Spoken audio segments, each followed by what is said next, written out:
এই কোশ্চেনটা তোমাদের অবশ্যই তোমাকে অ্যান্সার করতে হবে।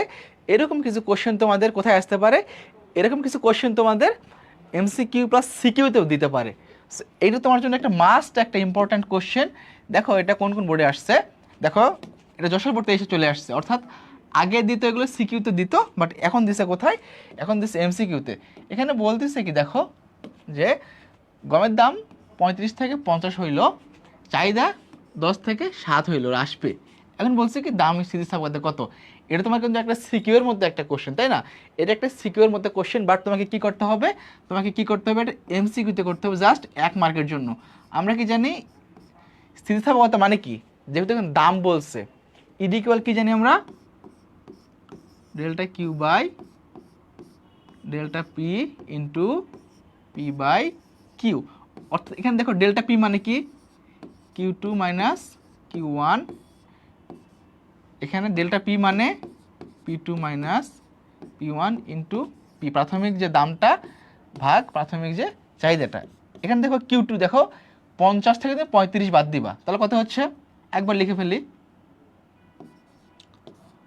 সরি হ্যাঁ এটা তো দাম এটা, তাহলে এখানে কত হবে, কিউ হলো কি 10 থেকে 7 হয়ে গেছে, মানে কি এখানে তাহলে 3, পার্থক্যটা কত 3। আর পি দাম দেখো, দাম হলো কত 50 থেকে 35, দাম কত হয়েছে 15 হয়ে গেছে, মানে বাড়ছে আর কি পার্থক্যটা। আর প্রাথমিক অবস্থায় দাম কত, দাম হলো কত 35 টাকা, এখানে প্রাথমিক অবস্থায় দাম 35, তাই না? আর প্রাথমিক অবস্থায় চাহিদা, তাই না, চাহিদা কত 10 একক, এখানে 10 একক, 10 একক। তোমার কিন্তু এটা কিন্তু তোমাকে সূত্র জানতে হবে, তোমার কিন্তু কয়েকটা সূত্র তোমাকে মুখস্থ করতে হবে, যেমন যে চাহিদার দাম স্থিতিস্থাপকতা, আই স্থিতিস্থাপকতা বা আর আর স্থিতিস্থাপকতা, যেটাই বলো তোমাকে কিন্তু কয়েকটা জানতে হবে। আমরা এখন এটা কি করব, ক্যালকুলেশন করব।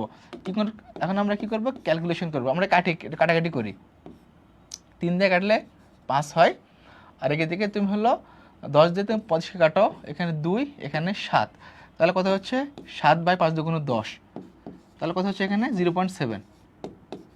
অ্যান্সার দেখো আমাদের এখানে 0.7, এই যে এখানে আমাদের অ্যান্সার চলে আসছে। সো তোমাদের কিন্তু এরকম কোশ্চেন ঘুরে ফিরে বারবার চলে আসবে। তো আশা করি তোমাদের যদি এরকম কোশ্চেন তোমাদের সিকিউতে বা এমসিকিউতে দিয়ে রাখে, তোমরা ইজিলি অ্যান্সার করতে পারবা। ওকে, আশা করি তোমরা এই কোশ্চেন অ্যান্সারটা ইজিলি বুঝতে পারলে এখন তোমাদের এখন পরের কোশ্চেনে তোমরা অ্যান্সারটা দিবা। চলো একটু পরের কোশ্চেন অ্যান্সারটা দেখি। পরের কোশ্চেনে কি বলছে দেখো, চা কফি চিনি ও গুড় একে অপরের কীরকম। এখান থেকে কি বলছে, এখানে কতগুলো বোর্ডে আসছে দেখছো,